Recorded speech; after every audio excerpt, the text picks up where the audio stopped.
یومئذ لا تنفع الشفاعہ، اس دن کسی کی شفاعت نفع نہیں دے گی، کسی کی، الا من اذن له الرحمن، مگر جس کو رحمان نے اذن دے دی، جس کو رحمان نے اجازت دے دی، جس کو رحمان نے کہہ دیا کہ کرو شفاعت، اس دن کسی کی شفاعت کام نہیں دے گی مگر جس کو رحمان نے اجازت دے دی، وَرَضِيَ لَهُ قَوْلًا، اور جس کی بات کو اس نے پسند فرما لیا، جس کی بات پسند فرمائی گئی۔ اب یہ سورہ طٰہٰ کی آیت نمبر 109 ہے جو میں نے آپ کے سامنے ابھی تلاوت کی اور جس کا میں نے ترجمہ آپ لوگوں کو بتایا کہ اس دن کسی کی شفاعت کام نہیں دے گی ماں سوائے اس کی جس کو رحمان نے اذن دے دیا، جس کو اللہ نے اجازت دے دی، اور کہ اے میرے محبوب آپ، یا جس وہ نبی ہیں یا اللہ کے ولی ہیں یا ائمہ کرام ہیں، جن کو بھی اللہ نے اجازت دے دی وہ ضرور شفاعت کریں گے، شفاعت کریں گے۔ اچھا، اب ایک حدیث ہے نبی کریم صلی اللہ علیہ وسلم، راوی ہیں اس کے حضرت عبداللہ ابن عمرو بن عاص رضی اللہ تعالی عنہم، آپ اس کے راوی ہیں اس حدیث کے کہ نبی کریم صلی اللہ علیہ وسلم آپ نے فرمایا، نبی پاک صلی اللہ علیہ وسلم نے، ہر نبی کی ایک دعا قبول ہوتی ہے، ہر نبی کی، دنیا میں کم و بیش 1,24,000 نبی آئے، ہر نبی کی ایک دعا مستجاب ہوتی ہے، ہر نبی کو ایک دعا ایسی دی گئی ہے کہ آپ نے جو مانگنا ہے مانگ لو، آپ نے جو مانگنا ہے مانگ لو، اور جیسے ہی مانگو گے اسی وقت اس کو قبول کر دیا جائے گا، اس کو پورا کر دیا جائے گا۔ ہر نبی کی ایک دعا مقبول ہوتی ہے، نبی کریم صلی اللہ علیہ وسلم نے فرمایا، اور ہر نبی نے اپنی وہ دعا مانگ لی، ہر نبی نے اپنی وہ دعا مانگ لی۔ مسلم شریف کی حدیث ہے، امام مسلم نے اس کو روایت کیا، ہر نبی نے اپنی وہ دعا مانگ لی۔ نبی کریم صلی اللہ علیہ وسلم فرماتے ہیں، مگر میں نے اپنی وہ دعا جو ہے قیامت والے دن اپنی امت کے لیے سنبھال کے رکھی ہوئی ہے، قیامت والے دن میں نے اپنی امت کے لیے وہ دعا سنبھال کے رکھی ہوئی ہے۔ جس نبی کو بھی، کیونکہ ہر نبی کو ایک دعا کا اختیار دیا گیا تھا کہ آپ جو دعا مانگنا چاہتے ہیں مانگ لیں، اور ہر نبی نے اپنی دعا مانگ لی اور وہ اس کو جو اس نبی نے مانگا اس کو دے دیا گیا، مگر میں نے وہ دعا اپنی سنبھال کے رکھی ہوئی ہے۔ میں نے قیامت والے دن اپنی امت کے لیے اس دعا کو سنبھال کے رکھا ہوا ہے، اپنی امت کے لیے اس دعا کو سنبھال کے رکھا ہوا ہے۔ اب یہ حدیث چل رہی ہے، نبی کریم صلی اللہ علیہ وسلم آپ نے فرمایا، آگے اس حدیث کے الفاظ ہیں، اس کے بعد نا قرآن کریم کے اندر حضرت ابراہیم علیہ السلام کی دعا کا ذکر ملتا ہے، حضرت ابراہیم علیہ السلام کے کلمات۔ حضرت ابراہیم علیہ السلام نے فرمایا، سورہ ابراہیم آیت نمبر 36 قرآن کے اندر، فَمَن تَبِعَنِي فَإِنَّهُ مِنِّي وَمَنْ عَصَانِي فَإِنَّكَ غَفُورٌ رَحِيمٌ۔ حضرت ابراہیم علیہ السلام نے فرمایا، جس نے میرا ساتھ دیا، ابراہیم علیہ السلام نے فرمایا کہ یا اللہ جس نے میرا ساتھ دیا وہ تو میرا ہے، جس نے، مگر حضرت ابراہیم علیہ السلام نے کیا اس میں ایک کنڈیشن تو لگا دی نا کہ جس نے میرا ساتھ دیا وہ تو میرا ہے، اور جس نے میری بات نہیں مانی تو پھر تو بخشنے والا ہے، تو مہربان ہے، مرضی تیری ہے، تو بخش دے نہ بخشے، مہربانی فرما دے نہ فرمائے۔ مگر مولا کریم ایک بات تو ہے کہ جس نے میری فرما برداری کی وہ تو میرا ہے، جس نے میری فرما برداری کی وہ میرا ہے، اور جس نے میری بات نہیں مانی پھر تیری مرضی ہے، تو بخشنے والا ہے، تو مہربان ہے۔ یعنی نبی پاک صلی اللہ علیہ وسلم نے پہلے یہ بات فرمایا کہ ہر نبی کو ایک دعا دی گئی، اس نبی نے دعا مانگی، اس کی پوری ہو گئی، مگر میں نے اپنی وہ دعا قیامت والے دن اپنی امت کے لیے سنبھال کے رکھی ہوئی ہے۔ پھر حضور نے ابراہیم علیہ السلام کی دعا کا ذکر کیا کہ ابراہیم علیہ السلام نے فرمایا یا اللہ جو تو میرا فرما بردار ہے وہ میرا ہے، اور جو میرا فرما بردار نہیں ہے تیری مرضی ہے، پھر تو مہربان ہے، بخشنے والا ہے۔ پھر نبی کریم صلی اللہ علیہ وسلم نے حضرت عیسیٰ علیہ السلام کی دعا کا ذکر کیا، ان تعذبہم فإنہم عبادک وإن تغفر لہم فإنک انت العزیز الحکیم، اگر تک تو انہیں عذاب کرے تو یہ تیرے بندے۔ عیسیٰ علیہ السلام نے فرمایا کہ اگر تو ان بندوں کو عذاب کرے تو مولا تیرے بندے، اگر تو نے ان کو عذاب کرنا ہے تیرے بندے، اور اگر تو ان کو بخش دے تو بے شک تو غالب اور حکمت والا ہے، تو غالب ہے۔ یعنی حضور نے دونوں نبیوں کی دعا کا ذکر کیا، یعنی عیسیٰ علیہ السلام نے یہ فرمایا کہ اگر تو ان لوگوں کو عذاب کرے تو یا اللہ تیرے بندے ہیں، یعنی تو ان کو عذاب کر سکتا ہے، اور اگر تو ان کو بخش دے تو پھر تو غالب ہے اور حکمت والا ہے۔ اور ابراہیم علیہ السلام نے فرمایا، اور دونوں دعاؤں کا ذکر قرآن کے اندر آیا، ابراہیم علیہ السلام نے فرمایا کہ یا اللہ جو تو میرے فرما بردار ہیں وہ میری ہیں، اور جو میرے فرما بردار نہیں پھر مرضی تیری ہے، پھر مرضی تیری ہے۔ اب نبی کریم صلی اللہ علیہ وسلم نے بات سمجھنے والی ہے، نبی کریم صلی اللہ علیہ وسلم نے سب سے پہلے تو اپنی ان دعاؤں کا ذکر کیا جو اللہ نے ہر نبی کو ایک دعا دی ہے کہ وہ جو دعا مانگے گا اسی وقت قبول اور اس کا ظہور بھی ہو جائے گا۔ اور پھر حضور نے فرمایا مگر میں نے اپنی دعا قیامت والے دن اپنی امت کے لیے سنبھال کے رکھی ہوئی ہے۔ پھر حضور نے ابراہیم علیہ السلام کی دعا کا ذکر کیا جس کا ذکر قرآن میں ہے، پھر حضور نے حضرت عیسیٰ علیہ السلام کی دعا کا ذکر کیا، اس کا بھی ذکر قرآن کے اندر ہے۔ اور اس کے بعد نبی کریم صلی اللہ علیہ وسلم اللہم امتی امتی ثم بقا، اور پھر حضور رونے لگ گئے، زار کفار رونے لگ گئے اور فرمایا امت مسلمہ، یا اللہ میری امت گناہ گار ہے، میری امت گناہ گار ہے، وربنا غفور، تو بخشنے والا ہے، تیری مرضی ہے، یا اللہ میری امت گناہ گار ہے، میری امت گناہ گار ہے۔ نبی کریم صلی اللہ علیہ وسلم رونے لگ گئے۔ اب یہ حدیث جو میں آپ کو سنا رہا ہوں یہ کس کتاب کی ہے؟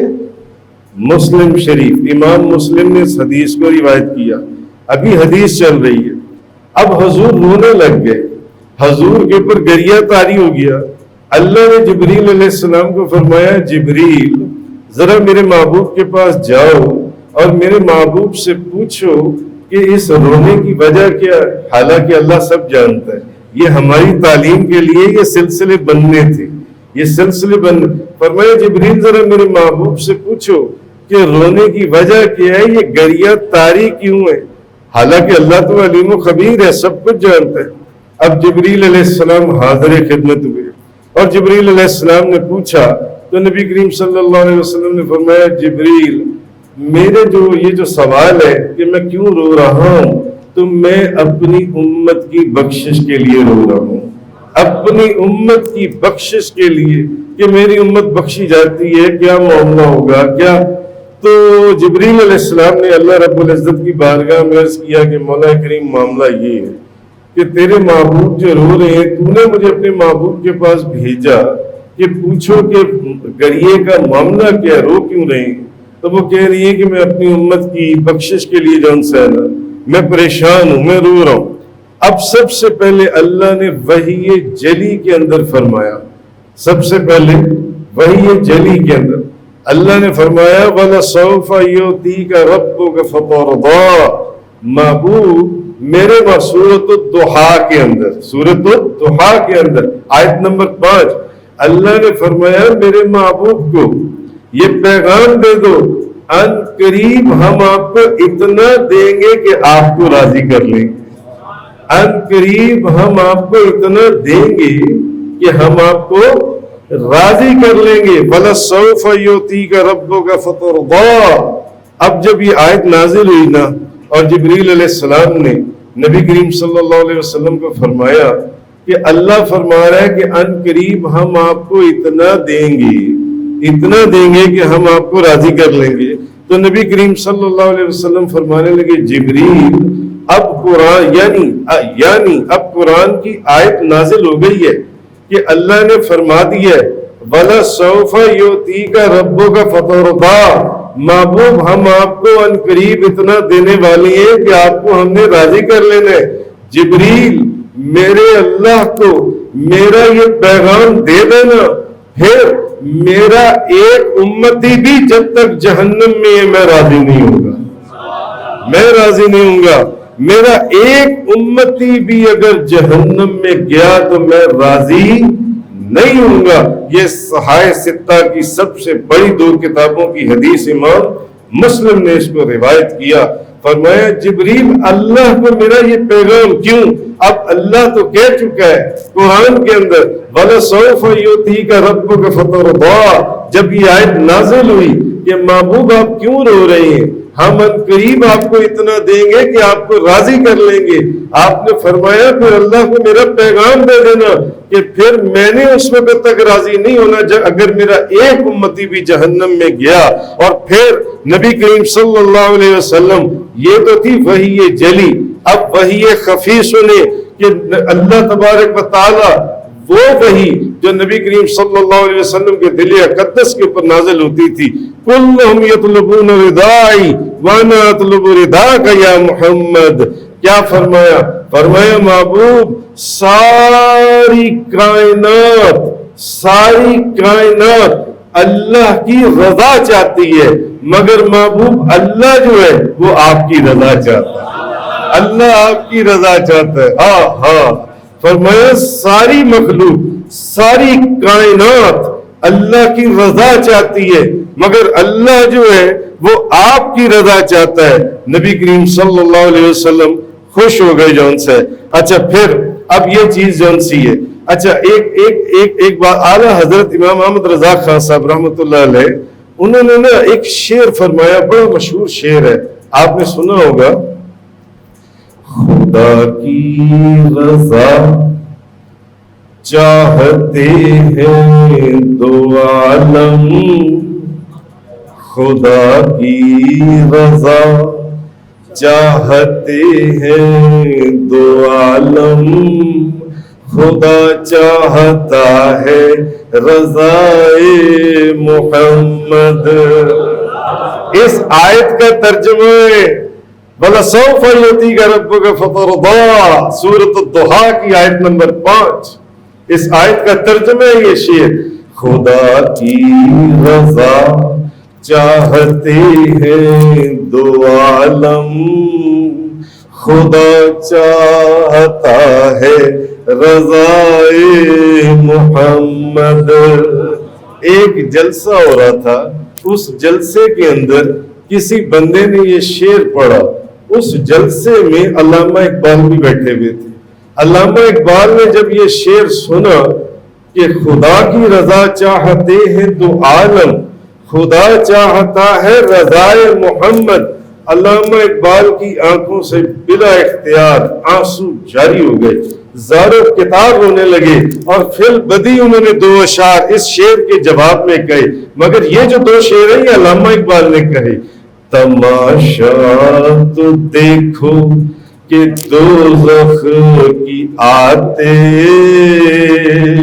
علامہ اقبال انہوں نے کیا کہا تھا، انہوں نے تو قرآن کا ترجمہ کیا تھا نا، خدا کی رضا چاہتے ہیں 2 عالم، خدا چاہتا ہے رضائے محمد۔ انہوں نے آیت کا ترجمہ کیا، علامہ اقبال کہتے ہیں تماشا تو دیکھو کہ دوزخ کی آتش لگائے خدا اور بجھائے محمد. تماشا تو دیکھو کہ دوزخ کی آتش لگائے خدا اور بجھائے محمد. تعجب کی جا ہے کہ فردوس اعلیٰ بنائے خدا اور بسائے محمد. علامہ اقبال نے فی البدی دو شعر کہے. تماشا تو دیکھو کہ دوزخ کی آتش لگائے خدا اور بجھائے محمد. اور تعجب کی جا ہے کہ فردوس اعلیٰ بنائے خدا اور بسائے محمد. تو اب اس حدیث کے اب نبی کریم صلی اللہ علیہ وسلم اللہ نے فرمایا کلہم یطلبون ردائی وانا اطلب رداک یا محمد. اے محمد ساری کائنات میری رضا چاہتی ہے مگر میں اپنے محبوب کی رضا چاہتا ہوں. میں اپنے محبوب کی رضا چاہتا ہوں. یہ قرآن کی آیت کا ترجمہ ہو گیا نا وَلَسَوْفَ يُعْطِيكَ رَبُّكَ فَتَرْضَىٰ. ان قریب ہم آپ کو اتنا دیں گے کہ محبوب ہم نے آپ کو راضی کر لینا. اور جب قرآن کی یہ آیت نازل ہوئی تو حضور کی زبان مبارک سے نکلا جبریل میرے خدا کو میرا پیغام دے دینا پھر میں نے اس وقت تک راضی نہیں ہونا اگر میرا ایک امتی بھی جہنم میں چلا گیا. ایک امتی بھی میرا جہنم میں چلا گیا. اور پھر حدیث قدسی سن لیں. حدیث قدسی اِنَّا سَنُرْضِيكَ فِي أُمَّتِكَ وَلَا نَسُوكَ بِي. قریب ہے کہ ہم محبوب آپ کی امت کے متعلق آپ کو راضی کر لیں گے اور محبوب ہم آپ کو ناراض نہیں کریں گے. یہ مقام عزت و کرامت خاص الخاص تاجدار مدینہ نبی کریم صلی اللہ علیہ وسلم کو اللہ نے عطا فرمایا. ایک بہت مشہور کتاب ہے تفسیر روح المعانی جس کو لکھے علامہ سید ابو الفضل سعید محمود بغدادی حنفی آلوسی رحمۃ اللہ علیہ نے. اس قرآن کی تفسیر کو لکھا ہے. بہت بڑی قرآن کی تفسیر ہے. ان کا لکھنے والوں کا مزار بغداد میں ہے. میں نے ان کے بغداد پر بھی حاضری دی ہے جنہوں نے تفسیر روح المعانی لکھی ہے. علامہ سید ابو الفضل سید محمود آلوسی بغدادی حنفی قرآن کی تفسیر کے اندر لکھتے ہیں. آپ لکھتے ہیں کہ یہ جون سی کہ جب یہ جو آیت جون سی نازل ہوئی وَلَسَوْفَ يُعْطِيكَ رَبُّكَ فَتَرْضَىٰ ہم ان قریب آپ کو اتنا دیں گے کہ آپ کو راضی کر لیں گے.